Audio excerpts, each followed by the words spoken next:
Our Terran player starts to the top right, bottom right of the map. This is Icarus, and our Terran, of course, is called CJ Entus Bbyong. You pulled a wolf with that one. Well, I caught myself. You did. You caught yourself faster than I usually do. Top left, we have Bbyong's opponent. Starting here in blue is the Zerg.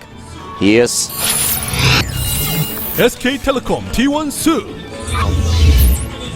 If you check the statistics for these two players, one thing immediately becomes very transparent. Su is playing in his best matchup here, by far. A 68% win ratio with more than 40 games played is pretty impressive. On the other hand, we have Bbyong, 15 matches against Zerg, and he lost 10 of them. Yeah. A 33% win ratio. It is by far his worst matchup. This is going to be a rough match for him, and he may have a special build planned for the map. We saw yesterday Noblesse go for Marauder play off of multiple barracks because he knows that Zerg pushes with roaches are quite common, because if you're a Zerg player, taking a third place based on this map is not going to be easy. You're not going to be able to do it quickly. You're going to have to do something first, whether it's just getting link speed out to control the map, getting roaches to pressure your opponent. So going for Marauder builds have been quite safe for Terrans. But we'll see what Bbyong has planned. He's going Command Stair first, which is usually the only build you see on this map. I went down Bbyong's match history. The last time that he was successful in a televised match against a Zerg player was back in the beginning of December 2012. Since then, he is 0-9 against Zerg. It is really not a statistic that you want. It actually reminds me a little bit of a Fantasy's record that he just broke recently when he had this really losing streak. But now he finally got out of this slump. Fantasy playing really strong right now, also doing way better in Pro League. But for Bbyong, this is definitely a rough matchup. 0-9, this is the most... Yep. I mean, that's as bad as it gets. That's 9 in a row too, right? Yeah. So if he loses here, he's going to have 10 losses against Zerg in a row. I've never heard of a statistic like this before. I know they're out there, but this is the first time I'm hearing it. Yeah. The problem is you look at Su's statistics, and Su, in the first round of Code A, he finished off MVP with a 2-0. Before that, he took out Classic in the preliminaries with a 2-0. Against Leader, also in the preliminaries, he won without dropping a single map in the best of 3. He won in Pro League against Thorzane, against Last. The only player that was able to win against him was at the beginning of January. It was Innovation. And Innovation went into the 4th round of GSL. Yeah, imagine that. Well, we'll see what Bbyong has up his sleeve, because he knows he's going to be much more painfully aware of his weakness in this matchup in televised matches, and I expect to see non-standard play out of him. We're going to see him now add the factory, as he does have 100 gas. Goes into actually Tech Lab and Refinery. This, or not Refinery, Engineering Bay. This is weird. I don't fully understand this one.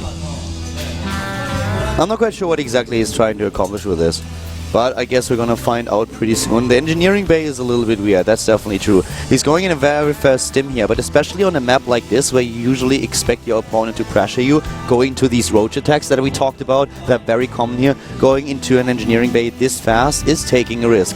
You have the very early upgrade, and you can use that for a timing, but at the same time you invest quite a bit. You have to build your engineering bay for 125 minerals, you have to go into the +1 attack upgrade, which costs you gas, costs you minerals. This is all things that you lack if your opponent really decides to attack, and right now Su isn't doing it, so that might actually in the end turn out to be a quite successful decision for Bbyong. And this is a really good scan. Usually Zerg players will hide their tech at the back, right at that gold mineral patch expansion. He's just going to try to hit a timing with Stim and +1, it looks like. He's adding 4 barracks right now, going up to 5 until he makes the bunker just in case there are roaches coming. This is a build that you can only do on this map. That's how Icarus plays out. You have the extra gas at your expansion, you have the extra minerals, and this is the only type of map where this type of strategy can work. The question is, will it work? It could actually turn out to be a really funny game if you think about it. Usually what we see on this map is Terran trying to defend in the early game because they know the Zerg opponents are very aggressive here. But now Bbyong is taking a risk and is getting the upgrade very early in the game, is adding his production structures a little bit later than he would usually do.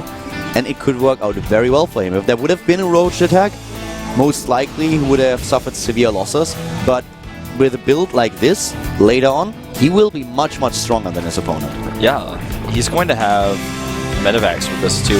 Looks like he wants to wait until combat shields are done. Otherwise, he wouldn't be adding the factory like this, I think.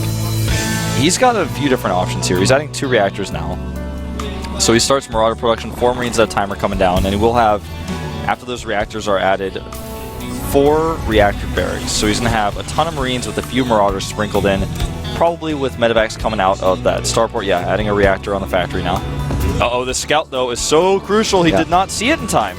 The Overseer comes in. He sees a lot of those barracks. He knows that there are at least 4. He sees all the reactors. What he should do is add a Baneling Nest. Roaches alone are not going to cut it. He needs a Baneling Nest. He can't skip it. It's a bit bad for Bbyong, though. He had so many depots to spot for the Overseer, and if he had seen it earlier, he should have been able to chase it out.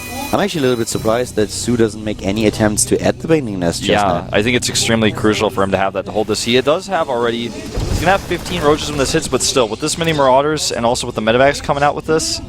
The creep spread is also really well progressed, so Su would have the advantage even without a speed upgrade for the Banelings. But he's completely relying on the Roaches here. He saw what was coming.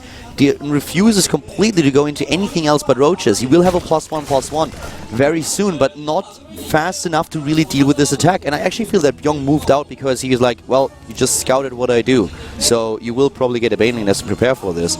But he can't deal with the Roach numbers just yet. But Roaches alone, I don't think that's going to be the answer. Once the medevacs come out, they're not going to be, that's for sure. And maybe that's why he's waiting. He knows that if he waits, if the push waits any longer, maybe he can get the Baneling Nest out a little bit later. Just trying to skip it for now. Now he sees the changelings, but a bit too late. They scouted everything. More Marauders are being built. The combat shield is nearly done. He has 31 Roaches, though. This is actually going to be a pretty close fight. With the medevac healing, that's the thing. Yeah, with the stim, he cannot really deal with this. And there's Su, he's actually fighting against this. He's trying to pull through.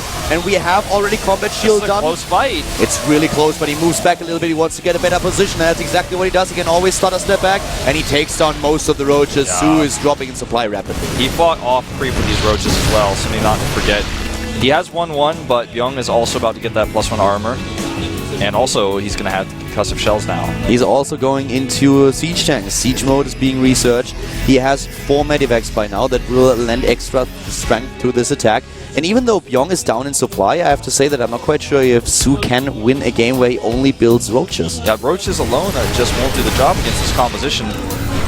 The more medevacs that come out, the ability of doing damage just snowballs with that healing power. He has 4 out, about to have 6, and siege tanks are joining the mix as well for that splash damage. He's pulled some SCVs. Yeah, the SCVs to tank some damage to go in here, and now suddenly Bbyong is really on the move. He wants to take this now. He has 6 medivacs already. He's getting more. He's trying to walk up that ramp. The Roaches are moving in with good stims and good positioning. He can do so much damage, and as soon as the siege tanks join the battle, it's going to be a completely different story. Yeah, the siege tanks are here. Starts to siege up on the low ground. He's going to get rid of those rocks.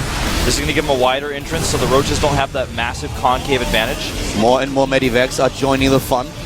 More Roaches come in. Only Roaches. He's defending this with only Roaches. He hasn't made a single other unit. There's also not a single flank. He doesn't have any units set up to attack from the side and take down the siege tanks. He's fighting this head on. I don't think this is going to work. There's too much DPS in the Bioforce. He's using the Roaches as best as he can, but this is 1-1 upgrades against 1-1 upgrades with siege tank support, with medivac support, with stim, combat shields, another stim. Bbyong is moving in. Su dropping in supply. I think this is it. I think so. He's lost too much. The SCVs now can help to tank any of the speedlings that come out, but he hasn't even started. He's still making only Roaches, and if he wasn't going to win the fight before, he's certainly not going to win it now with only Roaches. We have 40 Harvesters against 30, a really aggressive game once again on Icarus, and now Bbyong is moving into the heart of his opponent's base. He's at the lair, he's taking down the Harvesters, he is taking down Su. There is no chance anymore for the Zerg player to win this game. Breaks the streak. He's now going to be 9-1. And looks like these Bioforces just barely going to clean up house. Even the siege tank at the back finishes off the Queen. And even if he holds here, the next wave is killing the 3rd base. Exactly. The next wave is already the 3rd, where there are no units left anymore. With 40 supply against 80, this is game. The Harvester count is down to 21 for Su, and guess what? He doesn't have mules to make up for it. Yeah, he certainly does not have those, and he's not even fully saturated in his main with the count he's got. Backdoor expansion is helping out with gold, but Bbyong has it as well. Last Roach is falling here. He's making Roaches, and more Roaches, and they're all dead. GG. GG and game over. Both Zerg players lose in their first game, and Bbyong is breaking his losing streak. 0-9 against Zerg, and now he finally turned it around, took down Su, a very, very strong opponent, and an opponent who has his best matchup in the Terran versus Zerg. I feel like I watched a game in the semifinals that was like this. Maybe it was Roro versus Tasia. Maybe it was the previous match that Tasia played against Sulky. It was a match similar to this where someone tried to defend with only roaches. And if you have 2 more rounds of larva for roaches, you might be able to defend something like that, but the attack came too quickly. This is Icarus we're talking about. I think a Baneling Nest would have really helped him here. You know, the thing is, if you go for a roach aggression like this, you can pull that off. If you are the one who puts the aggression onto the Terran player chooses a normal tech path, either goes into a third command center or starts to take a little bit faster to medivacs without all those barracks, then this can work. We've seen Forward Nidus play with the roaches, but as soon as he scouted that there are already 4 barracks, and he didn't even scout the 5th, but he saw 4. He saw the reactors, he saw the production, then with the second Overseer he saw everything, and he completely refused to go for Banelings. Yeah. With Banelings he could have done so much better here. The creep spread was insanely good. It was really great. He didn't have speed, but he could have started it and had it, the first engagement he wouldn't have had speed, but he would have been able to buy some time at the top of the ramp, and then he would have eventually had speed. With the speed upgrade there, or the speed bonus that you get on creep as a Zerg, even without the Baneling upgrade, it would have been okayish. But even with the roaches, I feel he could have done more if he just gets in and can get a flank, but that was not the case. So Su was just not ready for this aggression. I don't think he really... I really think that he didn't realize how aggressive Bbyong would be with this build. I agree. He didn't quite realize it. He even sent that second Overseer, and after seeing the barracks, he was like, wait a minute.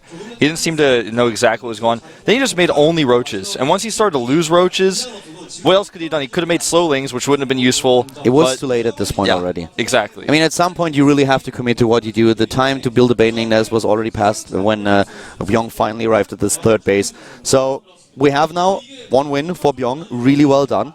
I was a little bit surprised that he takes it like this, but Su struggled against the Terran player, and these are the up and downs. A loss like this can definitely come back to haunt you. Yeah, we're in a 5-player group now, not in 6-player groups, so every win counts even more.